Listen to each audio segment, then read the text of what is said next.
Chapter 1. To Sleep No More. Cradled in endless darkness, the girl gradually awoke from everlasting slumber. She knew nothing of herself, for she thought of nothing. A ripple in the void passed through her with infinite power and equal gentleness. Then a deep and tender warmth pulled her up. She noticed a faint sensation, muffled and far away. The warmth pulsed through her rhythmically, and a tingling moved over her as she realized the presence of her body. Colors and sounds encroached on her senses. A voice whispered coaxing entreaties, calling to her so distantly intimate. But something was missing. Something was wrong. Awaken. Whose voice was that? Live. As if waiting for that command, her awareness exploded, and she emerged from the abyss like a swimmer reaching the surface of a bottomless lake with sudden buoyancy. This change startled her, and she spasmed. Aha! I've done it! An older man cried victoriously. I knew I'd done, well, something. But evidently that last bit was necessary to catalyze your perceptual faculties. He took a calming breath. Can you speak? She attempted to open her mouth, but her lips barely separated, and she only pushed a breath through. Oh, yes, apologies, the man said. I had forgotten it's been a while since you've used that. Well, you can keep trying. The spell should allow you full control over your physical movements within the next few days. But within the hour, I predict you'll function enough to speak, respond, and so on. In the meantime, let's try something easier. How about opening your eyes? Oh, and these, she felt light pressure at two spots in her head, are your eyes, just in case you'd forgotten. It'd be nice to talk to somebody who can actually see me rather than just hear me. It's more personal. She fluttered her eyelids, which were extremely heavy, until she finally held them open. Her vision was blurry, and she could only perceive vague, gray shapes. Those shapes gradually defined themselves, and she realized she gazed at a wood roof with stretched cobwebs between the rafters. She also saw the face of a man above her. The man who'd spoken before stood beaming over her. His hair ranged from gray to white, and his overall appearance was disheveled. His clothing, while not hinting at dire poverty, looked like it could benefit from a thorough washing. Despite this, his clear and lively brown eyes were kind. Ah, good. He rubbed his hands together. You can finally see me, though I'm afraid you're getting the worst deal out of it. The man stopped and unthinkingly scanned her before rushing to retrieve a sheet from somewhere beyond her sight. He wrapped it around her and tucked it in to the best of his abilities. You must, forgive me. He blushed. But any decent physician would tell you the procedures I put you through required minimalist attire on your part. Who? She whispered, as his eyes widened and he drew closer. Who are you? The old man crowed triumphantly and bowed comically. My dear, he said, I am Hickory Alkirk, mage, scholar, and scientist. His eye shot up. Oh, and you're Hazelenda, a girl who died, just in case you forgot. What? Her voice felt heavy as she spoke. It also didn't help that Hickory talked rapidly and darted between thoughts haphazardly. She died? He smiled as he consulted some of his notes on a table adjacent to the wooden slab she was on. Allow me to explain. He flipped through some papers and frowned, muttering to himself. No, that can't be right. But it is. But, wait, no.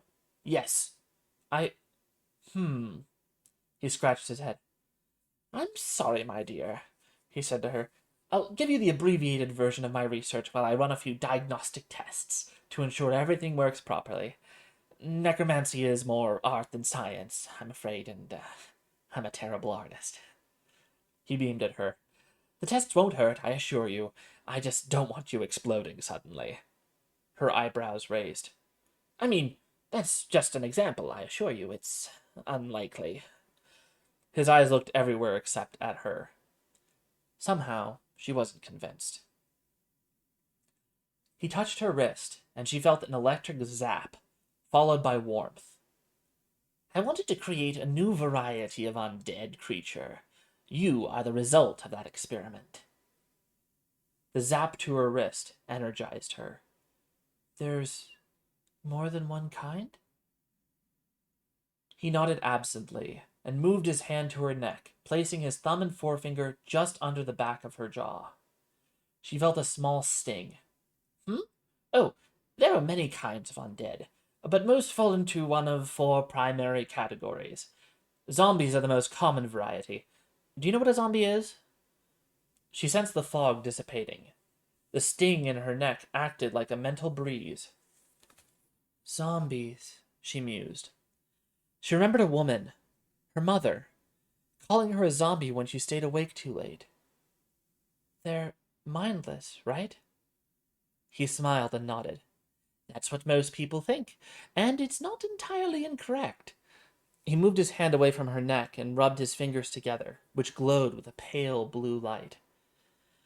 Zombies are dead bodies with a control spirit put into them. The spirit animates them and has only one desire, to enact the will of its master.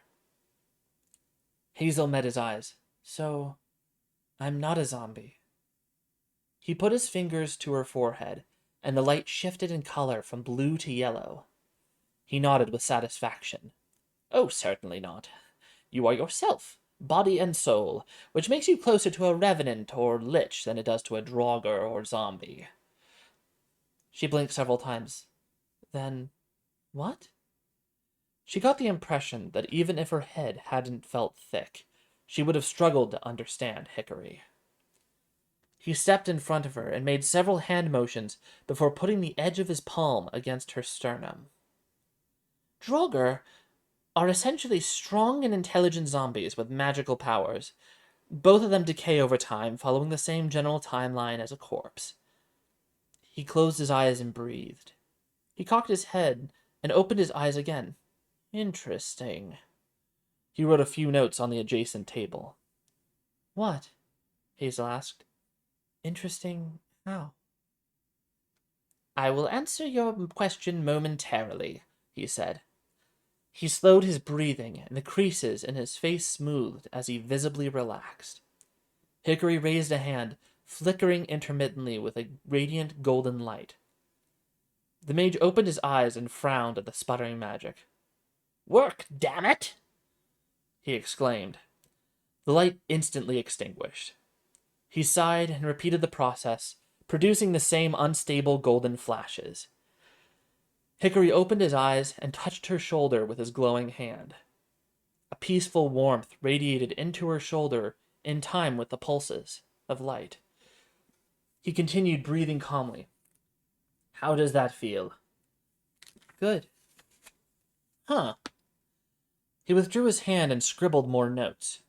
He glanced at her between words. You may well be a new type of undead. If you were of the decaying variety, you would have been destroyed by that bit of thaumaturgy. And you did it anyway? I, He avoided eye contact sheepishly. I mean, I was reasonably sure it wouldn't happen. Hazel frowned. Something told her she was reasonably sure there was nothing reasonable about this mage. In any case, that probably makes you a revenant. He shrugged. Probably. She sighed. What? It's not like I know everything.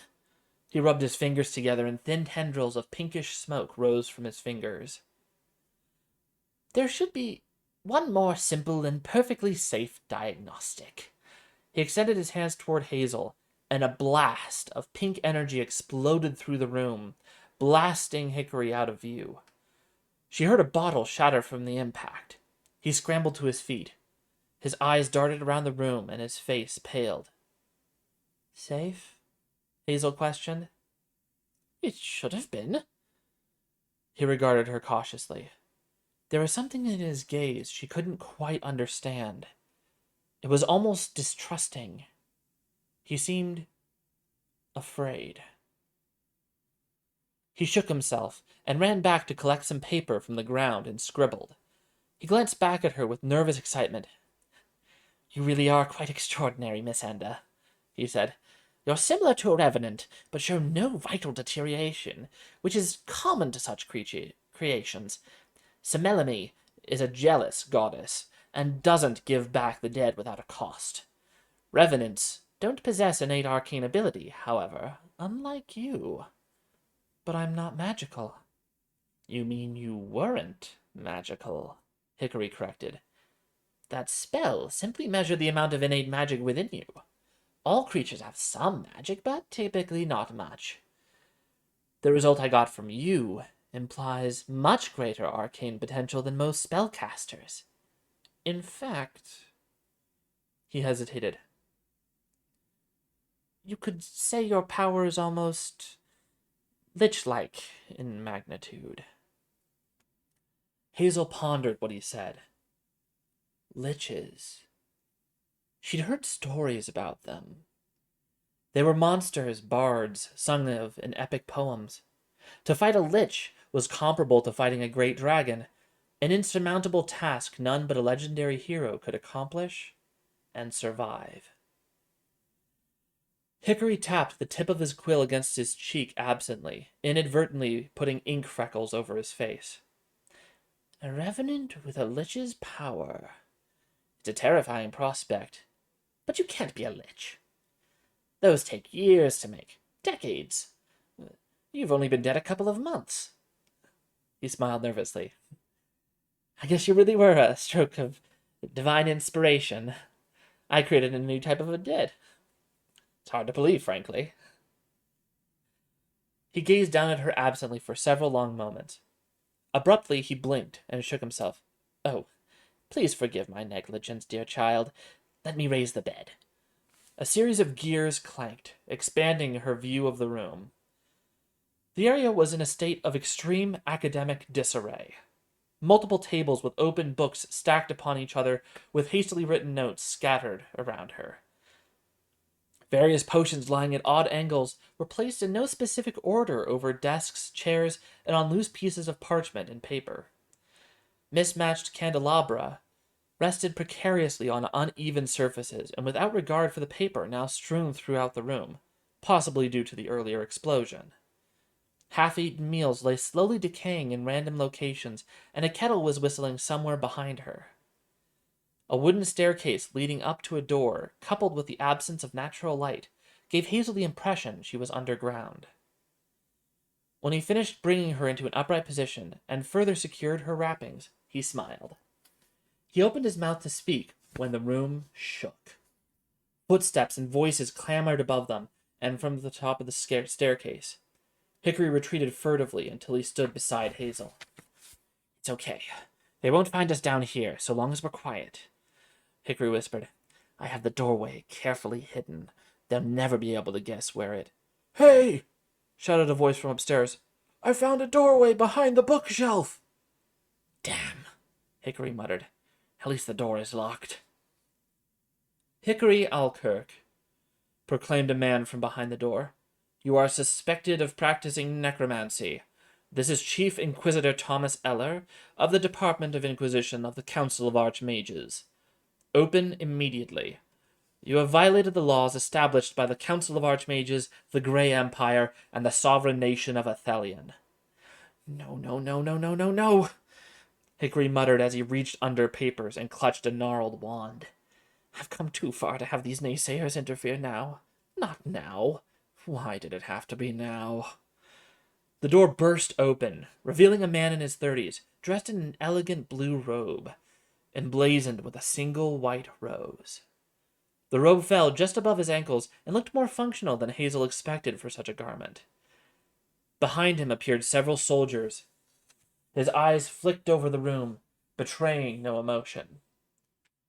"Based on your non-compliance in the presence of some mutated body, I assume our knowledge was correct. Hickory Alkirk, By the dual authority of the Inquisition of the Council of Archmages and the Kingdom of Athelion, you are under arrest for practicing the unholy atrocities of necromancy. Surrender immediately, or we will take you in by force. Don't think you can take me down so easily, young one, Hickory snarled. I've been practicing magic since before you were born. Hickory drew an image in the air with his wand and thrust it toward the top of the stairs. A bright streak of blue light erupted from the wand, screaming as it flew toward the Inquisitor. The blue-robed mage raised his hand as the blue light hit his palm, coalescing and writhing around it before dissipating. The Inquisitor gestured with his wand, and a blast of air, only visible from the dust it disturbed, rushed down at Hickory. Hickory, not expecting such a broad attack, was knocked from his feet. As he scrambled to rise, Thomas Eller descended halfway down the stairs. The Inquisitor's countenance darkened as he walked, and his voice contorted into deep, reverberating tones. Come, Hickory, give up, give in. It is easier to relax. Let your mind wander. Release. Calm down. Drop the wand. Sleep. Hickory beat his head with his fists. Do you really think your cheap sorcery will have any effect on me? Thomas shrugged. I guess not. And like a coiled snake, he struck. A tiny silvery wisp shot toward Hickory and struck him in the chest. The small mote of energy exploded with such force that his shirt disintegrated. The room shook with the concussive blast, and several glass containers shattered. Hickory hurtled backward, slamming into the wall with a loud thud and a splitting crack. The Inquisitor sighed. I really hoped he'd come peacefully. Such a waste of time and energy. He reached the bottom of the steps with 6 amazed guards behind him. He took quick stock of the room before turning to the guards. 2 of you, carry him to the cart, and I'll make certain he tries nothing more foolish than he has thus far. I suppose he'll need to be healed by the thaumaturgist upstairs, since I either broke his neck or his head. You 2 gather his research and carefully compile it for further inspection, and you 2 unhook that creature from its stand and load it into the cart. Beware of any traps Mr. Alkirk may have set. One guard glanced uneasily at another. Shouldn't we check for traps first? Simple caution should suffice. I doubt he had time or foresight to set any timed surprises over anything. Any additional spells are likely inscribed. Don't read his notes, compile them, and I will sort them. The soldiers moved accordingly. 2 strode out of sight, collecting scraps of paper and items of interest, while others carried Hickory from the room, with the mages following with a drawn wand. The remaining soldiers stood before Hazel. Both wore the light blue brigandine armor common to the guards of Corrivain, with arming swords at their sides. One was an older teen, the other was in his 40s. The older man examined her bindings until the mage left the room with Hickory's unconscious body. Hazel remained silent as she processed everything that transpired in under a minute. She imagined she should feel shocked, but she felt nothing. So, said the older man to his younger, jabbing him in the side with his elbow. Is this your first time seeing a zombie? Yeah, the younger replied, glancing between Hazel and the soldiers. Are they dangerous? Not really. Once the necromancer controlling it is neutralized, they're usually pretty docile. Unless he gives an order beforehand. I've been in on at least 11 different raids. It's not common, but with an attending wizard or magician, we usually finish these things without a snag. Say what you want about the Inquisition, but they're real serious when it comes to the undead. It's hard to believe she's really dead. She seems so alive. She must be fresh. It's strange for a necromancer to choose a new corpse. Also, the soldier peered at her. The zombies aren't usually green. Huh. Hazel blinked. I'm green? Both soldiers jumped and retreated without turning from her, their hands drifting to their swords. Go get the mage, Now! The older man snapped at his junior. Hazel watched as the young man scrambled up the stairs. She raised her hand and saw it was a vernal shade of green. What was going on? Even as her thoughts sharpened and her other physical sensations returned, she noticed something else was different. Where previously she remembered joy and sorrow, fear and anger, there was nothing. She rose from the dead with her thoughts and memories, but something was missing. All those feelings, once bursting vivaciously through her, had disappeared.